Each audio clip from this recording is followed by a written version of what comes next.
أشرقت نفسي بنور من فؤادي حينما رددت يا رب العباد। সম্পদের বৈষম্য। 1% মানুষের হাতে আটকে আছে অধিকাংশ সম্পদ। 2008-এর গ্লোবাল রিসেশনের সময় আমেরিকার অর্থনীতিতে সম্পদের বৈষম্যের ভয়াবহতার ব্যাপারটি প্রথমবারের মতো জোরালোভাবে মেইনস্ট্রিম মিডিয়াতে উঠে আসে। কিন্তু পৃথিবী জুড়ে এই বৈষম্যের তীব্রতা কতটুকু তা সম্পর্কে আমরা এখনো অনেকেই জানি না। সামান্য খোঁজ করলে আপনি খোদ জাতিসংঘ সহ বিভিন্ন বৈশ্বিক প্রতিষ্ঠানের দেয়া তথ্য থেকেই বুঝতে পারবেন আমেরিকার বিদ্যমান সম্পদের বৈষম্য আসলে বৈশ্বিক বৈষম্যের তুলনায় কিছুই না। সহজ একটা চার্ট দিয়ে শুরু করা যাক। প্রাথমিকভাবে পৃথিবীর মোট জনসংখ্যাকে আমরা 5টি সমান ভাগে ভাগ করলাম। এবার আসুন দেখা যাক আসলে কার ভাগে কতটুকু সম্পদ আছে। পৃথিবীর 80% মানুষের হাতে কোনো সম্পদ নেই বললেই চলে। তাদের সম্পদ এতটাই নগণ্য, চার্টে তাদেরকে খুঁজে বের করাটাই কঠিন। অন্যদিকে সবচেয়ে ধনী 2% মানুষের হাতে আছে পৃথিবীর অর্ধেক মানুষের সম্মিলিত সম্পদের চাইতে বেশি সম্পদ। একটু অন্যভাবে এই চার্টটাকে দেখা যায়। পুরো পৃথিবীর মোট জনসংখ্যাকে অর্থাৎ 7 বিলিয়ন মানুষকে আমরা 100 জন মানুষের মাধ্যমে উপস্থাপন করব। বাম দিকে সবচেয়ে দরিদ্ররা, ডান দিকে সবচেয়ে ধনীরা। আসুন দেখা যাক পৃথিবীর মোট সম্পদ যার মূল্যমান প্রায় $223 ট্রিলিয়ন কিভাবে এই 100 জনের মাঝে বণ্টিত আছে।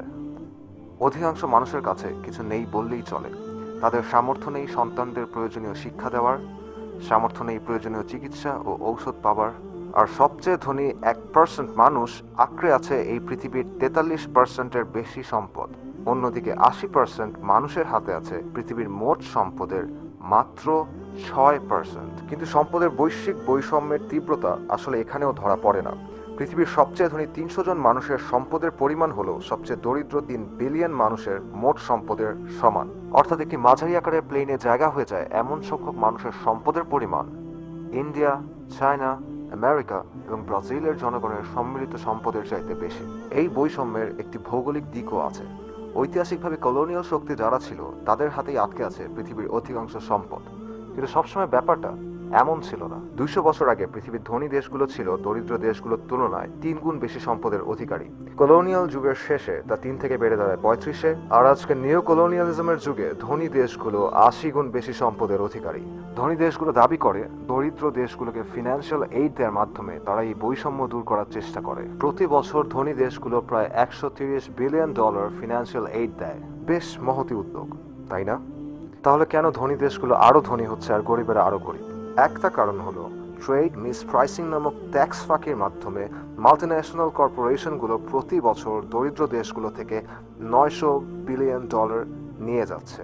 এছাড়া দরিদ্র দেশগুলো প্রতি বছর ধনী দেশগুলোকে বিভিন্ন লোনের বিপরীতে $600 বিলিয়ন সুদ দিতে বাধ্য হচ্ছে।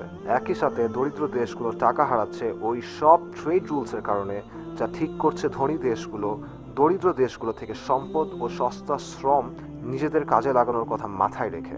ইউনিভার্সিটি অফ ম্যাসাচুসেটসের ইকোনমিস্টদের মতে এসব ট্রেড রুলসের কারণে দরিদ্র দেশগুলো প্রতি বছর হারাচ্ছে $500 বিলিয়ন।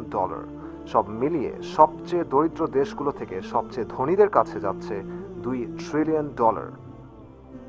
প্রতি বছর। ধনী দেশগুলো বছরে $130 বিলিয়ন দিয়ে দাবি করে তারা দরিদ্রদের উন্নয়নে সহায়তা করছে। কিন্তু আসলে কার টাকায় কার উন্নতি হচ্ছে? বিশ্বের সম্পদ ক্ষুদ্র একটি অংশের হাতে কুক্ষিগত হচ্ছে। আর এই ব্যবস্থা আমাদের শেখাচ্ছে এমন হওয়াটাই নাকি স্বাভাবিক। এই হলো নিও কলোনিয়ালিজমের বাস্তবতা। এই হলো পশ্চিমা শক্তিদের তৈরি করা অর্থনৈতিক ব্যবস্থার পাতানো খেলার বাস্তবতা। তাই এই বাস্তবতাকে যদি বদলাতে হয়, বদলাতে হবে এই ব্যবস্থাকে, বদলে দিতে হবে খেলার নিয়মগুলোকে।